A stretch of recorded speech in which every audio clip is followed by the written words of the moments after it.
Hi, I'm back with my April wrap up part 2.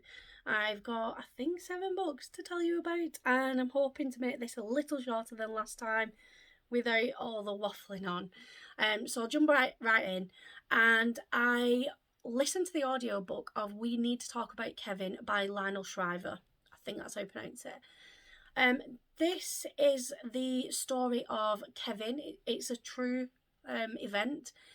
I think it was just before his 16th birthday. He went into his school in America and he shot a number of people. I think 9 people died. And so this book is very odd because it's written in the form of letters that were sent from Kevin's mum to his dad, and they were obviously separated at the time. I've got to say, his mum is not a likeable person at all, and neither is Kevin. So this was a really emotionally difficult book because you couldn't quite connect. I wanted to feel sorry for the mum. I was assuming that the mum would be such a loving and wonderful mum who is just totally gobsmacked at what her child did. That is not the case. Kevin clearly had signs of psychopathy throughout growing up. Even as a toddler and a young child, he was very odd. The way he related to people was odd. He was very manipulative, quite emotionless, and then that just kind of got worse as he got older. So his mum actually wasn't that surprised at what he'd done. Now, the bit that kind of made me uncomfortable was that his mum was not a great mum. She was quite cold towards him, and I understand that some of that was because she struggled to relate to him because of the way he was behaving. It's just I don't even know how to explain it. It's just not a great book, and that's not to say that the story of him shooting people is diminished, or that I want entertainment out of their suffering. I just think it's not portrayed very well, and it's all about his mum as opposed to the victims and what happened. So yeah, I ended up giving this 3 stars, and I was really disappointed in this book. Now, I listened to a non-fiction audio book, an ARC, this month, and it was called Food Isn't Medicine by Dr. Joshua Woolrich. Joshua has written this book in the hopes of kind of exposing the food industry. I'm not explaining this right. So he talks a lot about nutribollocks, as in bollocks about nutrition, just absolute rubbish that people spread about food. And he kind of exposes and explains how people come to the conclusions that they do about food, as in, myths around certain foods can cure cancer, certain foods can cause cancer, about how people want to have extremely low sugar diets because of certain health risks, and he talks about things like vegetarianism, veganism, keto diet, all that kind of stuff, and also about anorexia and bulimia, and then about things like certain companies that release capsules that so-called provide us all our vitamins and stuff in one little capsule, and intermittent fasting diets, and I'm not going to name any, but there's so many diets out there that are quite harmful, really. And he talks about all of these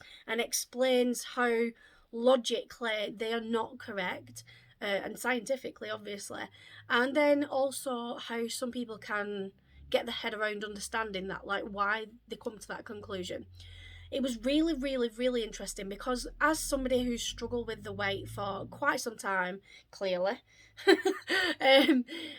I have been exposed to all of these via social media usually, and it's very hard when you are struggling with your weight to not get sucked into these kind of mindsets of I guess disordered eating, really, because you're not doing normal eating. You are encouraged to restrict things, or overload on other things and stuff like that. So it was really, I just found it so helpful that he explains where it's all going wrong and how to avoid that kind of thinking, and how we should just say food is just food. It's literally just food. It is there to fuel your body for you to enjoy, and it's not a medicine, it's not a cure, it's not the devil, you know.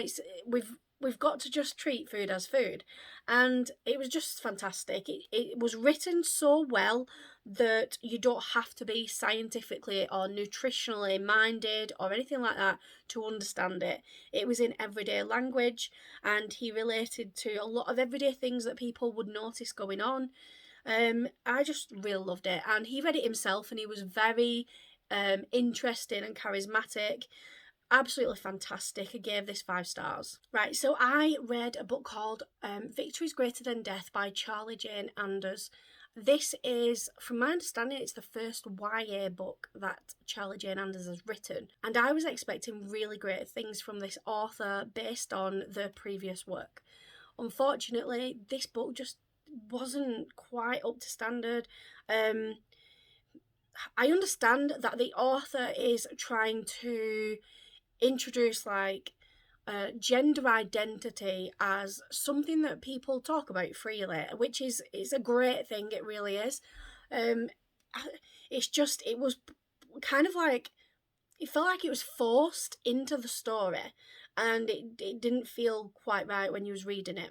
So every single time a new character or a character met a new character, every single time those characters would say, "Hi, my name is X and my pronouns are XX." And then the other person would say, "Hi, my name is X and my pronouns are XX."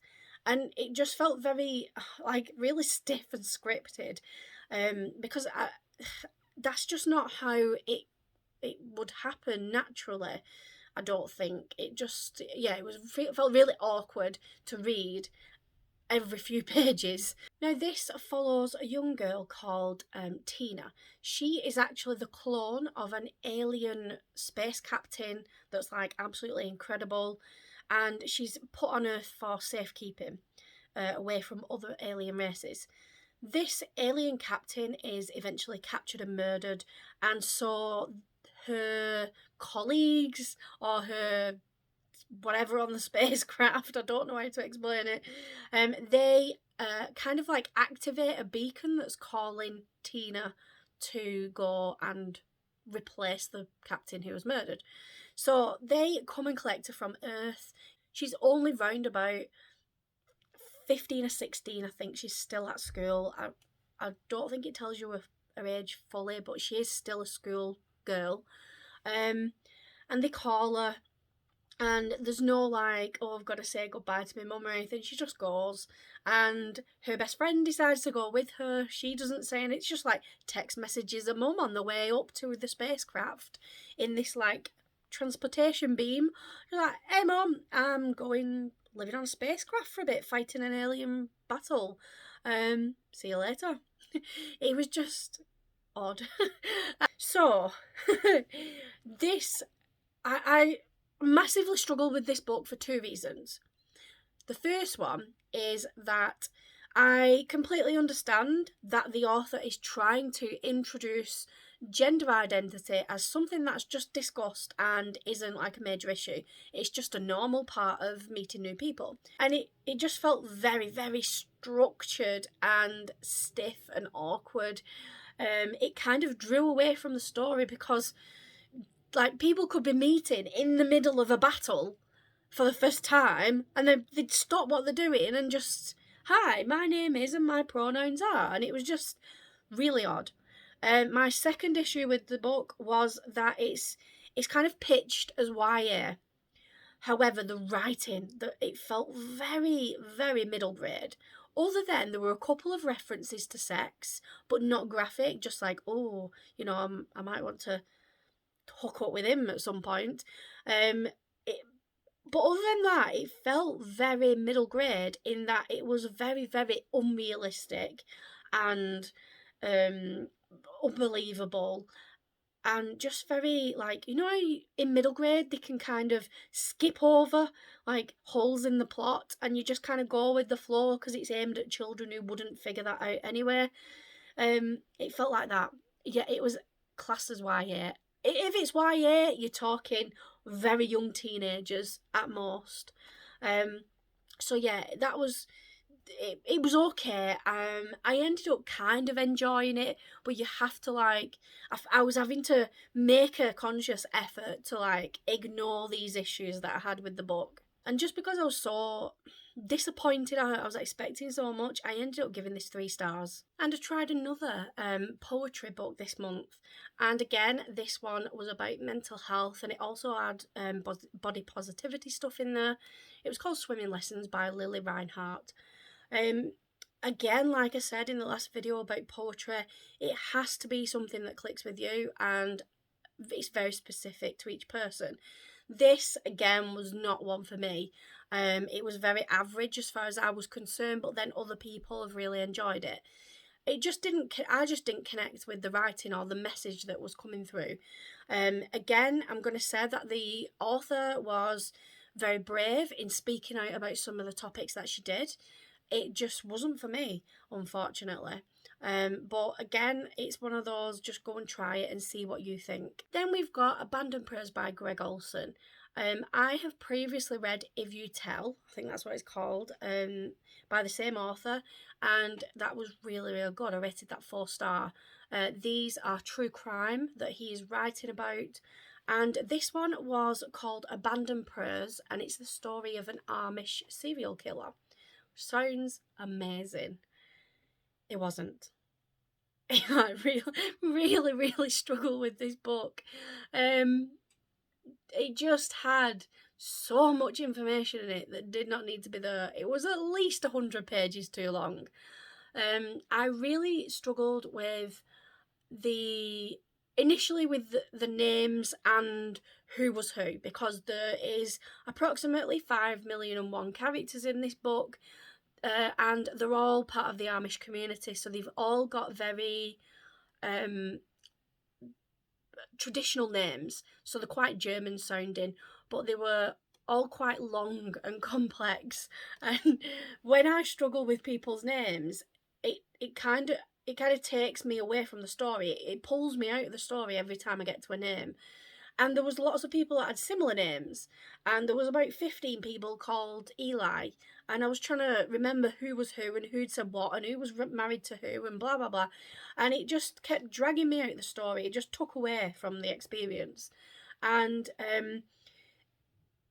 yes, he does end up being a serial killer, but I was messaging a friend who was reading the book at the same time, and I was like, so this is the story of an Amish serial killer, and we are 55% into the book and he's still not killed a single person.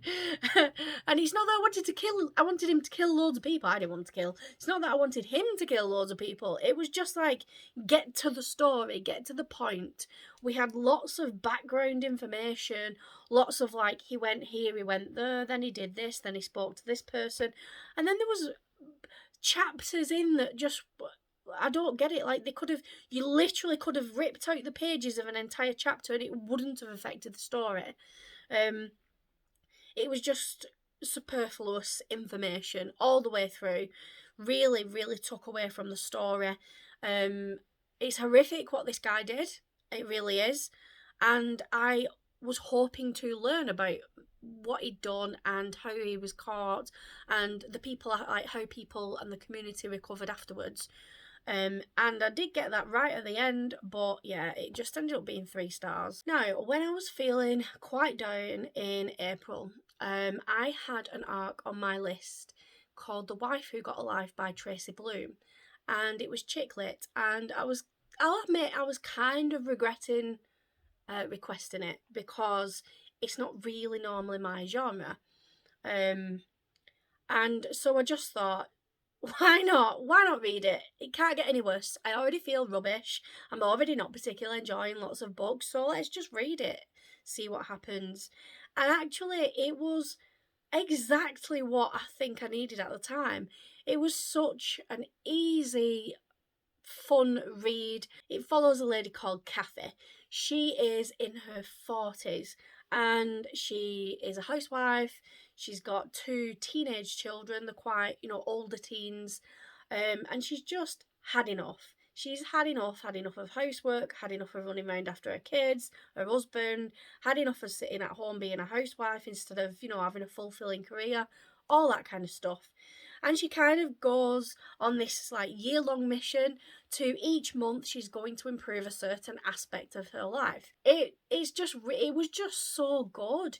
It's kind of written in like a diary format, which made it super quick because you just I don't know why diary formats make me read faster, but they do. And it was just lovely seeing this woman's life change gradually over the space of a year. I just really enjoyed it. I ended up giving this 4 stars, which was a massive shock to me. And then the last book that I'm going to tell you about, the last book that I read in April was The Gracia by Kim Liggett, one of them. I have had this on my TBR since it was first ever published. I never got around to reading it. I finally did this month and oh my god, I loved it. It was everything I love in a YA dystopian. Absolutely adored it. So in the society where this story is set, young girls are said to have some kind of like inner powerful magic when they reach the age of 16, and they have to be sent away to this kind of camp where they work at getting rid of this magic, because this magic has the power to destroy lives. It can kind of lure men away from the wives, and it's just witchcraft basically, and it's just evil.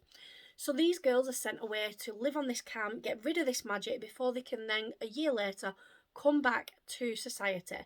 They are claimed as wives before they go. So when they come back, the husbands will be waiting for them. Nobody knows or talk. Well, obviously the women who've been to the camp know what happens there, but nobody else talks about it. So before they go, the girls have no idea what's going to happen. They arrive, it's absolutely horrible, absolutely fantastic story. I love the main character, Tierney. She is that kind of teen where she is not happy settling for society's rules. She wants to lead like an uprising against what's going on. Amazing.